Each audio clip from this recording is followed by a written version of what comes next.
Salut à tous, aujourd'hui on se retrouve pour une toute nouvelle vidéo, un nouvel épisode de 3 animés sur Netflix que je vous conseille. Et on commence avec Blue Period. L'histoire nous entraîne dans le quotidien de Yatora Yaguchi, un lycéen avec des bonnes notes mais sans réelles ambitions.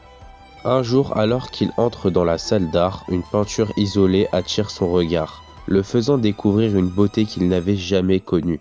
Grâce à cette peinture, Yatora a enfin trouvé sa voie. Dans l'optique de pouvoir intégrer une université d'art, ce jeune lycéen va plonger dans ce monde sans expérience préalable.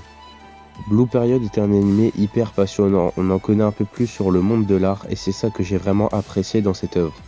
Si vous voulez un animé qui change, Blue Period est parfait pour vous, avec une super histoire et des très bons personnages. Et on continue avec Beastar. Au sein de la pension, Sheraton cohabite en harmonie herbivores et carnivores. La consommation de viande est interdite et les dortoirs sont séparés par régime alimentaire afin d'éviter toute tentation. Tout semble aller pour le mieux, mais chasser le naturel, il revient au galop. Le corps sans vie de l'alpaga thème est en effet retrouvé déchiqueté un soir, ce qui ravive la méfiance chez les herbivores. Très vite, les soupçons se dirigent vers Legoshi, le personnage principal, parce qu'il était l'ami proche de Thème et surtout parce qu'il est un loup. Pourtant, Legoshi est d'un naturel timide et discret qui fait tout son possible pour empêcher son instinct de carnivore de prendre le dessus. Mais ce ne sont que de vains efforts face au fléau de discrimination dont il est victime. Et c'est dans ce climat de terreur que les élections du prochain Beastar approchent à grands pas. Le Beastar étant le leader des animaux qui pourra ramener la paix à l'école. Et le favori n'est autre que le cerf Louis, président du club de théâtre qui va user de tout pour parvenir à ses fins. Beastar est l'un de mes plus gros coups de cœur et l'une de mes plus grosses surprises. J'ai vraiment adoré avec le mystère qu'il y a, vous allez vraiment kiffer. Et on termine avec B The Beginning. À Cremona, une série de meurtres étranges a lieu.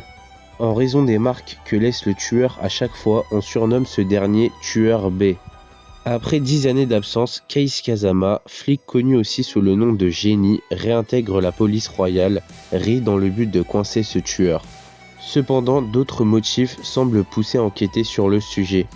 On va suivre son enquête tout au long de la série avec certains personnages assez attachants et c'est ça qui est vraiment intéressant dans cet animé. Mais ce qui m'a plu par-dessus tout, c'est l'animation et les combats, c'est vraiment une merveille. Une beauté pour les yeux, un petit mélange à la Tokyo Ghoul dans les transformations du héros, c'est vraiment un kiff. J'ai vraiment passé un bon moment en le regardant et il n'y a que 12 épisodes donc c'est très rapide à regarder. Et l'histoire du héros est top, c'est pour ça que je vous recommande B The Beginning. Si vous aimez les enquêtes policières et les faits surnaturels, c'est un animé fait pour vous. Et c'est déjà la fin de cette vidéo, j'espère qu'elle vous aura plu. N'hésitez pas à mettre en commentaire si vous voulez une partie 3. N'hésitez pas à aller voir un peu mes réseaux sociaux, là-bas je fais un peu de contenu. On se retrouve à très bientôt, ciao!